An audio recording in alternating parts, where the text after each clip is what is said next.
नमस्कार। चुनावी महासंग्राम में आप सभी का स्वागत है। मैं हूं आपके साथ आरेंद्र। उत्तर प्रदेश में तीसरे चरण के विधानसभा चुनाव के लिए प्रचार आज शाम को थम गया। तीसरे चरण की 69 सीटों पर क्या है राजनीतिक गणित, बताएंगे विस्तार से, साथ ही बताएंगे क्या रही दिन भर की चुनावी सरगर्मियां। लेकिन पहले देखते हैं आज की चुनावी हेडलाइंस क्या है।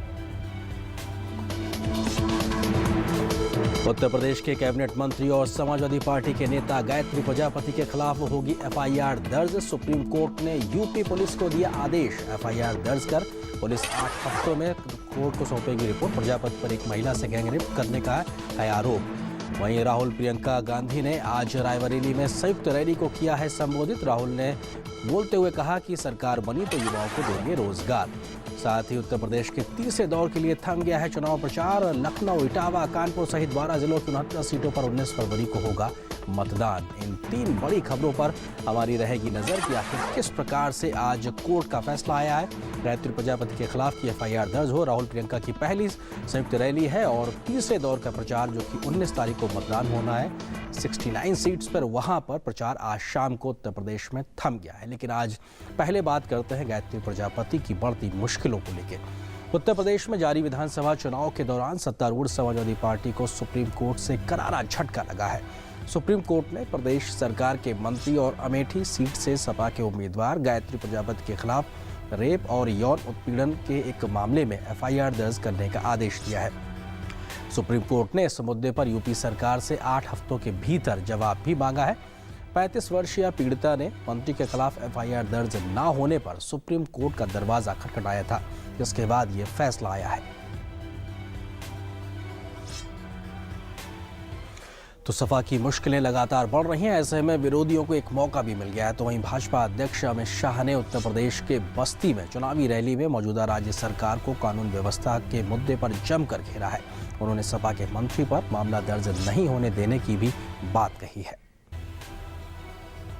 अभी अभी सुप्रीम कोर्ट ने ऑर्डर किया है, पुलिस गायत्री प्रजापति के खिलाफ बलात्कार का एफआईआर नहीं दर्ज करती थी, सुप्रीम कोर्ट ने किया है, दर्ज कर दो।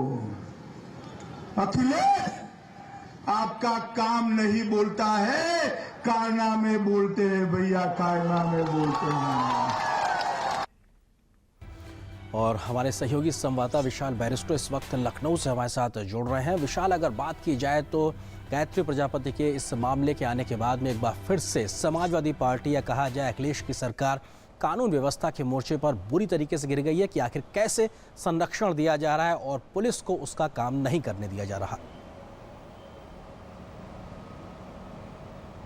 बिल्कुल ठीक है आर्येंद्र आपने, और जैसे कि आपने सुना अमित शाह अपनी रैली में भी कह रहे थे काम नहीं कारनामा है। और बीजेपी शुरू से ही बड़े अटैकिंग मोड में रही है जहां तक कि कानून व्यवस्था की बात है, महिला सुरक्षा की बात है, और उसको उन्होंने बाकायदा अपने संकल्प पत्र जो घोषणा पत्र उसमें भी शामिल किया है कि किस तरह से राज्य की महिलाएं और लड़कियां सुरक्षित नहीं है, एंटी रोमियो सेल बनाया जाएगा और तमाम वो बातें की जाएंगी। और आज जब सुप्रीम कोर्ट का ये ऑर्डर आया है, उन्होंने कहा, राज्य सरकार को आदेश दिया कि आप एफआईआर दर्ज करो इस मामले में। इससे साफ जाहिर हो जाता है कि किस तरह से यह मामलों को दबाया जाता है, ऐसा बीजेपी का आरोप है। और प्रधानमंत्री ने भी अपने रैली में कहा था हरदोई में कि जो पुलिस थाने हैं वो समाजवादी पार्टी के जो है वो केंद्र बने हुए हैं, कार्यकर्ताओं का ऑफिस दफ्तर बना हुआ है। इस तरह से कैसे एफआईआर दर्ज नहीं होती है, महिला सुरक्षित नहीं है। और चुनाव से ठीक पहले अमेठी में चुनाव होने वाला है, अमेठी से समाजवादी पार्टी उतारना चाह रही थी गायत्री प्रजापति को, और कांग्रेस से उनकी काफ़ी लंबी लड़ाई भी चली कि गायत्री प्रजापति को वापस ले जाए कि अमेठी गढ़ है, वहाँ से कांग्रेस की अमिता सिंह लड़ना चाह रही थी। तो इस बात को लेकर सपा को अब काफ़ी मुश्किलें होंगी क्योंकि 19 को चुनाव होने वाले हैं। विशाल, क्या कुछ कोई अधिकृत बयान समाजवादी पार्टी की ओर से भी आया है कि आखिर इस पूरे मामले के बाद में किस तरह से अपना बचाव करती नजर आ रही है समाजवादी पार्टी?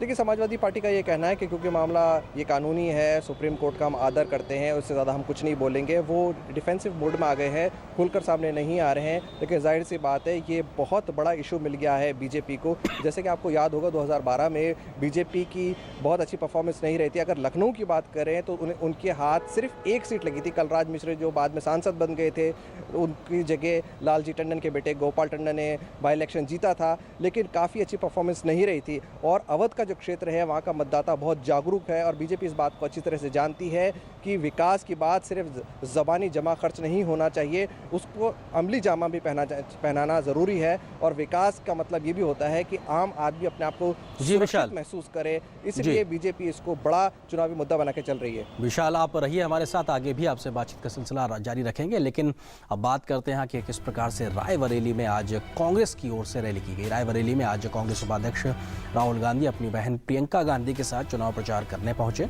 यूपी चुनाव में प्रियंका गांधी प्रचार करेंगी या नहीं, इस बात को लेकर लंबे समय से कयास लगाए जा रहे थे। आखिरकार आज वो अपनी मां सोनिया गांधी के संसदीय क्षेत्र रायबरेली में प्रचार करने के लिए उतरी। राहुल गांधी ने यहां पर सरकार बनने के बाद युवाओं को रोजगार देने का वायदा भी किया। मिलकर हम ऐसी सरकार लाएंगे, उत्तर प्रदेश को बदलने का काम करेंगे, मेड इन उत्तर प्रदेश पूरी दुनिया में फैलाएंगे। और एक ऐसा दिन आएगा, रायबरेली का युवा फोन को देखेगा, उस पर लिखा होगा made in Raebareli, made in Uttar Pradesh. और एक बार फिर से रुक करते हैं हमारे सहयोगी विशाल बैरिस्टो, जो कि लखनऊ से हमारे साथ मौजूद है। विशाल, प्रियंका गांधी को लेकर लंबे समय से बात थी कि आखिर वो प्रचार करेंगी या नहीं, लेकिन आज वो नजर आ गई, लेकिन सोनिया गांधी कहीं दिखाई नहीं पड़ रही। इस बीच में सवाल ये भी उठ रहे हैं कि जो बात सपा और कांग्रेस के गठबंधन के साथ में कही जा रही थी कि सोनिया मुलायम सिंह के साथ प्रचार कर सकती हैं, डिम्पल यादव प्रियंका के साथ कर सकती हैं, राहुल और अखिलेश करेंगे, लेकिन वो एक तारतम्यता नजर नहीं आ रही। हरेंद्र, आपने बिल्कुल ठीक कहा। ये शुरू से एक ऊहापोह की स्थिति बनी हुई थी। जब कांग्रेस और समाजवादी पार्टी का जॉइंट प्रेस कॉन्फ्रेंस हुआ था यहाँ पर लखनऊ में, अखिलेश यादव और राहुल गांधी से पूछा था कि कब मुलायम सिंह जी कब आएंगे चुनाव करने। राहुल गांधी से पूछा था कि सोनिया गांधी कब आएंगी, प्रियंका गांधी कब आएंगी, और अखिलेश से ये पूछा गया कि डिम्पल यादव चुनाव प्रचार कब करेगी। तो उनके पास कोई साफ जवाब नहीं था। इससे ये साफ जाहिर होता है कि दोनों ही पार्टियों में ऊपरी तौर पर तो ज़रूर तालमेल बैठाने की कोशिश की गई है, लेकिन जहाँ तक कार्यकर्ता की बात है, जहाँ पर बड़े नेताओं की बात है, वो तारतम्य देखने को नहीं मिला है। और मुलायम सिंह की अगर हम बात करें तो मुलायम सिंह भी अपर्णा यादव के लिए प्रचार के लिए आए, अपने भाई शिवपाल के लिए आए, और ज़्यादा कुछ नज़र नहीं आए। सोनिया गांधी तो उस पूरे चुनाव प्रचार में नदारत रही। और अब जबकि चुनाव होने वाला है 19 को, तो प्रियंका गांधी आखिरी वक्त पर निकल कर आई हैं और अपने भाई के साथ उन्होंने रायबरेली में चुनाव प्रचार किया है। तो इससे एक तरह का एक मतदाता के पास एक मैसेज जा रहा है कि कहीं कुछ तालमेल की कमी है दोनों पार्टियों में, क्योंकि कार्यकर्ता जो काडर होना चाहिए उसमें भी कोई तारतम्य नहीं है। और उसके अलावा एक बात मैं कहकर ख़त्म करना चाहूँगा कि क्या ये जो हुआ है आपस में गठबंधन, क्या कांग्रेस का वोट सपा को ट्रांसफ़र होगा, क्या सपा का वोट कांग्रेस को ट्रांसफ़र होगा, इस पर भी एक बड़ा प्रश्न चिन्ह लग गया है। बिल्कुल, कई सवाल अभी हैं जिसका जवाब मिलना बाकी है। फिलहाल इस बातचीत के लिए विशाल आपका बहुत शुक्रिया। और यहाँ पर चुनावी महासंग्राम में हम एक छोटे से ब्रेक के लिए होते हैं। हौसला है पाने का, सही कदम बढ़ाने का, मिला है हमको साथ खुशियां अपने पास, निडरता से जीने का, सपने बस में करने का, आशिया को पाने का, मिला है हमको साथ खुशियां अपने पास। LIC हाउसिंग फाइनेंस, घर बसाए रिश्ते सजाए।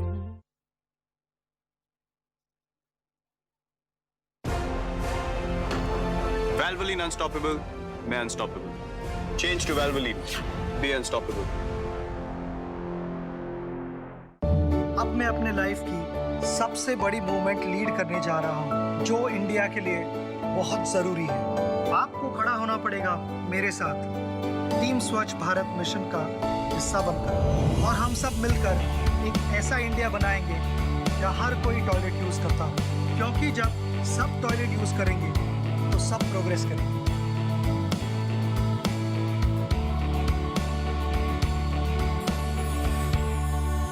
प्रधानमंत्री ग्राम सड़क योजना ने हम गांव वालों के लिए तरक्की के रास्ते खोल दिए।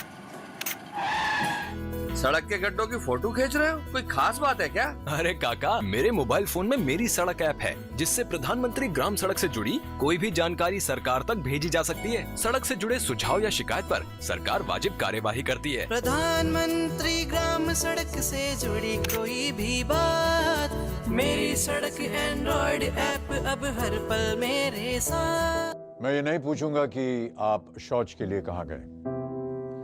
मैं ये भी नहीं पूछूंगा कि अगर आप खुले में शौच के लिए गए तो क्या आपने अपने बच्चे की जान को खतरे में डाला? क्या आपके गांव की बच्चियों को खुले में शौच करते हुए किसी ने बुरी नजर से देखा? आप खुद समझदार हैं, सक्षम हैं। आप ये तो जानते ही होंगे कि हमारे देश में 70,000 से ज्यादा गांव के लोगों ने खुले में शौच की प्रथा को खत्म कर दिया है। गांव के बच्चे, महिला, पुरुष सब इस लक्ष्य में जुटे। निगरानी समितियां बनी जिन्होंने खुले में शौच कर रहे लोगों को समझाया, शौचालय बनाया, उनका इस्तेमाल करना सिखाया। क्या आपका गांव भी बनेगा खुले में शौच से मुक्त? आइए स्वच्छ भारत अभियान से जुड़िए। अब नहीं तो कब?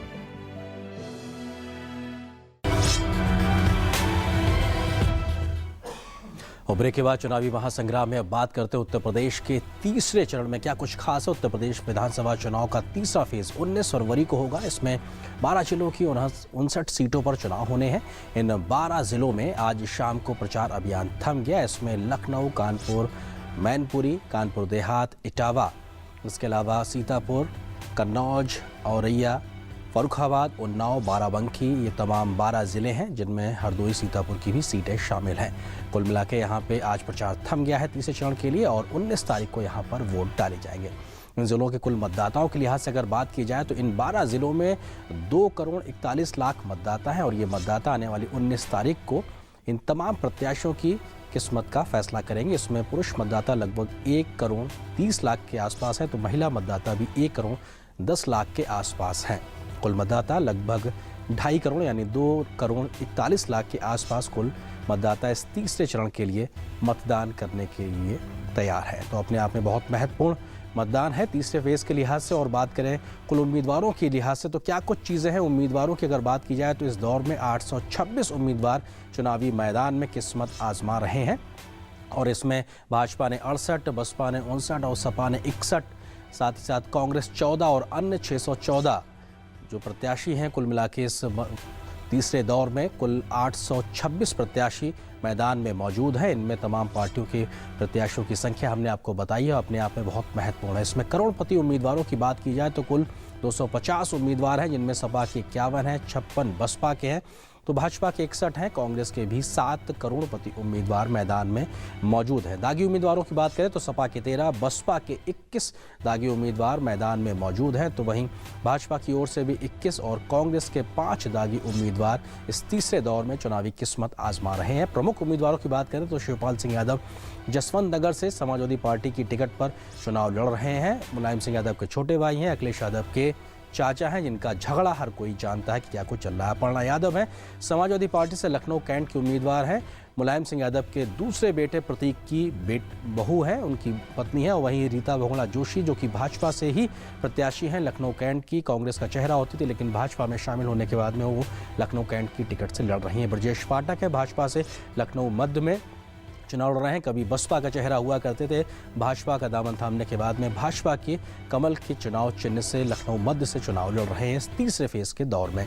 बात करें हरदोई में नितिन अग्रवाल की, समाजवादी पार्टी के बड़े नेता नरेश अग्रवाल के बेटे हैं और ये हरदोई जो कि उनका इलाका है वहाँ से पहले भी विधायक रहे और फिलहाल भी वहाँ से चुनावी किस्मत आजमा रहे हैं। समाजवादी पार्टी की ओर से पंकज गुप्ता उन्नाव सदर से विधायक हैं और कम से कम 2 बार विधायक रह चुके हैं और उन्होंने बाई इलेक्शन भी वहाँ पर जीता था और वर्तमान में भी वो टिकट लेकर वहाँ मौजूद है। अभिषेक मिश्रा अखिलेश यादव के विश्वस्त नेताओं में से एक हैं। लखनऊ उत्तरी सीट से समाजवादी पार्टी की टिकट से अभिषेक मिश्र चुनाव लड़ रहे हैं, उनके खासम खास माने जाते हैं। वहीं स्वाति सिंह जो कि भाजपा से चुनाव लड़ रही हैं, लखनऊ सीट से एक प्रमुख उम्मीदवार के तौर पर इस तीसरे दौर में अपनी किस्मत आजमाती हुई नजर आ रही हैं। तो ये प्रमुख उम्मीदवार थे जिन्होंने इस बार तीसरे दौर में अपनी किस्मत आजमा रहे हैं। तो वहीं 2012 में जो कि ये तीसरा फेज है 2012 में यहाँ पे चुनाव परिणाम के नतीजे क्या रहे थे आपको बताते हैं। कुल अगर सीटों की बात करें तो समाजवादी पार्टी के खाते में 55 सीटें गई थी, बसपा के खाते में 6, बीजेपी 5, कांग्रेस 2 और अन्य के खाते में 3 सीटें गई थी। एक तरीके से इन सीटों पर यहाँ पर सपा का गढ़ के तौर पे कहा जा सकता है और ये सपा के गढ़ के तौर पे ही इस इलाके को जाना जाता है। तो वहीं अब बयानबाजी और प्रचार की भी बात कर लेते हैं। उत्तर प्रदेश के फतेहपुर में शुक्रवार को चुनावी रैली करने पहुंची बसपा सुप्रीमो मायावती ने सपा कांग्रेस के साथ साथ भाजपा पर भी हमला बोला है। उन्होंने प्रदेश में बसपा की सरकार बनने का दावा किया। उन्होंने कहा कि बसपा 3 तलाक और समान नागरिक संहिता से छेड़छाड़ नहीं करेगी। मुस्लिम पर्सनल लॉ, 3 तलाक व कॉमन सिविल कोड आदि में जो दखल देने की कोशिश की जा रही है, तो ये भी अति चिंता की बात है, जिससे हमारी पार्टी कतई भी सहमत नहीं है। उत्तर प्रदेश के मुख्यमंत्री अखिलेश यादव ने कहा है कि यूपी में सपा और कांग्रेस का गठबंधन 2 पार्टियों का नहीं बल्कि 2 युवाओं का गठबंधन है। बाराबंकी में एक चुनावी रैली को संबोधित करते हुए उन्होंने दावा किया कि यूपी में अगली सरकार सपा कांग्रेस गठबंधन की ही बनेगी। ये 2 युवाओं का नहीं है गठबंधन, 2 युवा नेताओं का गठबंधन हुआ है इस बार और ये सरकार बनाने वाला गठबंधन है, सरकार बनाने वाला गठबंधन है। तो सभी के अपने अपने दावे हैं, लेकिन जनता तय करेगी कि आखिर किसके हिस्से में क्या कुछ जाता है। फिलहाल एक और छोटे से ब्रेक के लिए रुकते हैं। हौसला है पाने का, सही कदम बढ़ाने का, मिला है हमको साथ खुशियां अपने पास, निडरता से जीने का, सपने बस में करने का, आशिया को पाने का, मिला है हमको साथ खुशियां अपने पास। LIC हाउसिंग फाइनेंस, घर बसाए रिश्ते सजाए।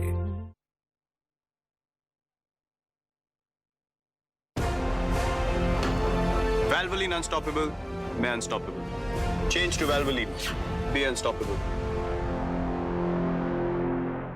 ये है मास्टर राजू, पढ़ाई लिखाई में कमजोर और खेल कूद के मैदान में पीछे।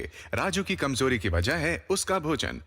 राजू की मां खाने में इस्तेमाल करती है साधारण नमक। डॉक्टर बताते हैं कि आयोडीन की कमी से बच्चे के शारीरिक और मानसिक विकास में बाधा पहुंचती है। इसलिए आज ही अपनाएं शक्ति और बुद्धि का रक्षक आयोडीन नमक। एक व्यक्ति के लिए आयोडीन नमक का मासिक खर्च 1 कप चाय की कीमत से भी कम बैठता है। सवारी जिंदगी चुटकी भर नमक, आयोडीन नमक।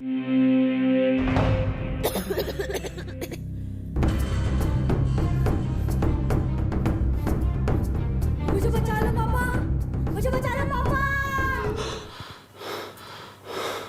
जब आप अपने बच्चे को ऐसे नहीं देख सकते तो दूसरे बच्चों से कैसे काम करवा सकते हैं? 14 साल से कम उम्र के बच्चों से काम करवाना एक दंडनीय अपराध है, जिसके लिए आपको जुर्माना या जेल भी हो सकती है। बाल श्रम को कहें ना।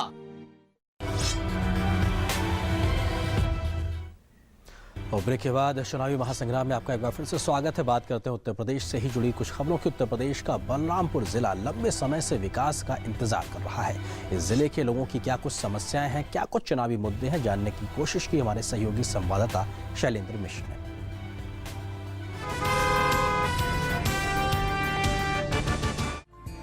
वोट यात्रा में आज हम मौजूद हैं बलरामपुर में। ये वीर विनय चौक है, बलरामपुर का सबसे मशहूर चौराहा है। यहाँ पर बहुत मशहूर रहा है बलरामपुर। कई मायनों में ये शहर ऐतिहासिक रहा है। बलरामपुर की जो चीनी मिल है वो यहाँ की पहचान रही है और MLK PG कॉलेज जो यहाँ पर है उसको तराई का ऑक्सफोर्ड कहा जाता रहा है। शिक्षा के मामले में तमाम जो दूर दराज के लोग हैं वो यहाँ से ग्रेजुएट और पोस्ट ग्रेजुएट होते रहे हैं। बलरामपुर की जनता हमारे साथ है, इनसे हम जानेंगे कि विधानसभा चुनाव में कौन से ऐसे मुद्दे हैं जो सबसे ज्यादा बलरामपुर के मतदाताओं के जहन में है। आपसे शुरुआत करते हैं, ये बताइए कि बलरामपुर में क्या है जनता जनार्दन के दिमाग में इस बार? सबसे बड़ा मुद्दा भी चौराहे खड़े हैं, यहाँ सड़क देख ले, यहाँ शिक्षा देख लें, यहाँ शिक्षा मंत्री थे, अस्पताल देख लें, कुछ नहीं है। अस्पताल है तो डॉक्टर नहीं है, स्कूल है तो बच्चे और मास्टर नदारत हैं, उनके पानी पीने की व्यवस्था नहीं, शौचालय जाने की व्यवस्था नहीं। आप कब से दुकान चला रहे हैं? 25 साल हो गए। 25 साल हो गए। ये बताइए कि 25 सालों में बलरामपुर जिला तो बन गया इतने संघर्ष के बाद, और कुछ बदला है?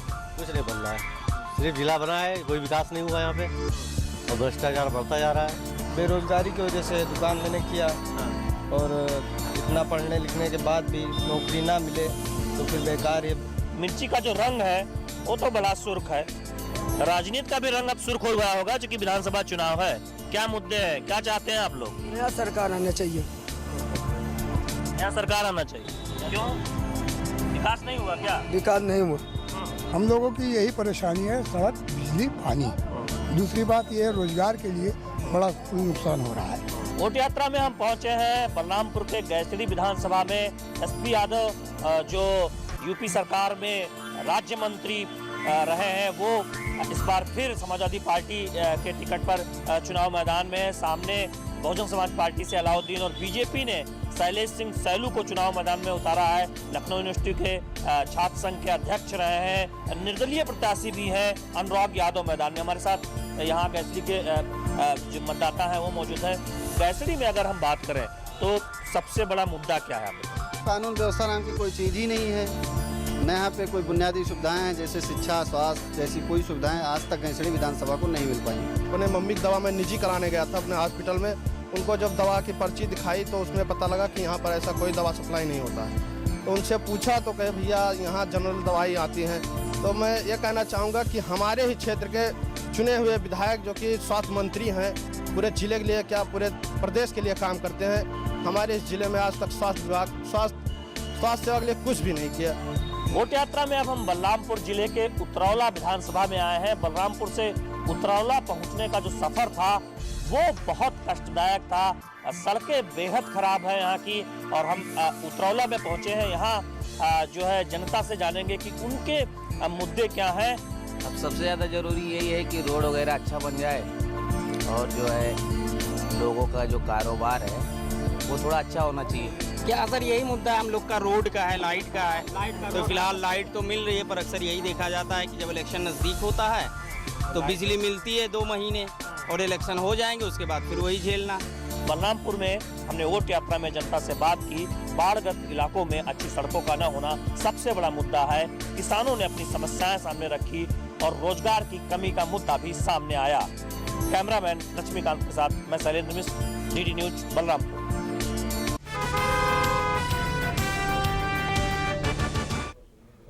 तो कह सकते हैं कि अपनी मूलभूत सुविधाओं के लिए भी इंतजार कर रहा है उत्तर प्रदेश का बलरामपुर। फिलहाल अब देखते हैं टॉप 10 चुनावी खबरें आज की क्या रही।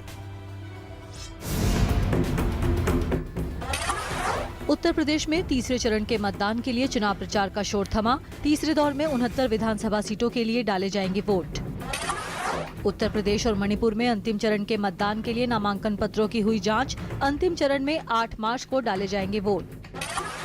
भाजपा अध्यक्ष अमित शाह ने बस्ती और खलीलाबाद में चुनावी रैली को किया संबोधित। यूपी की कानून व्यवस्था को लेकर अखिलेश सरकार पर साधा निशाना। राहुल गांधी और प्रियंका गांधी ने रायबरेली में किया चुनाव प्रचार। जनता से की सपा कांग्रेस गठबंधन को बहुमत से जिताने की अपील। चुनाव प्रचार के अंतिम दिन अखिलेश यादव ने आधा दर्जन रैलियों को किया संबोधित। डिम्पल यादव ने भी बिधुना में की चुनावी रैली। बसपा सुप्रीमो मायावती ने फतेहपुर और इलाहाबाद में की चुनावी रैलियां। कहा पार्टी 3 तलाक और यूनिफॉर्म सिविल कोड से छेड़छाड़ करने के पक्ष में नहीं। सुप्रीम कोर्ट ने सामूहिक दुष्कर्म मामले में सपा नेता गायत्री प्रजापति के खिलाफ FIR दर्ज करने का दिया आदेश। यूपी पुलिस से 8 हफ्तों के भीतर स्टेटस रिपोर्ट दाखिल करने को कहा। सामाजिक कार्यकर्ता इरोम शर्मिला और मणिपुर के मुख्यमंत्री ओकराम इबोबी सिंह ने दाखिल किया नामांकन। थौबल विधानसभा सीट से चुनाव मैदान में हैं दोनों प्रत्याशी। दिल्ली उच्च न्यायालय ने मऊ से बसपा प्रत्याशी मुख्तार अंसारी की पैरोल पर लगाई 20 फरवरी तक रोक। चुनाव आयोग ने CBI की विशेष अदालत के फैसले को दी थी चुनौती। नेताओं की गलत बयानबाजी पर चुनाव आयोग की निष्क्रियता पर इलाहाबाद हाई कोर्ट ने जताई नाराजगी। नोटिस जारी कर आयोग से मांगा जवाब। तो चुनावी टॉप 10 के साथ में फिलहाल चुनावी महासंग्राम में बस इतना ही। नमस्कार।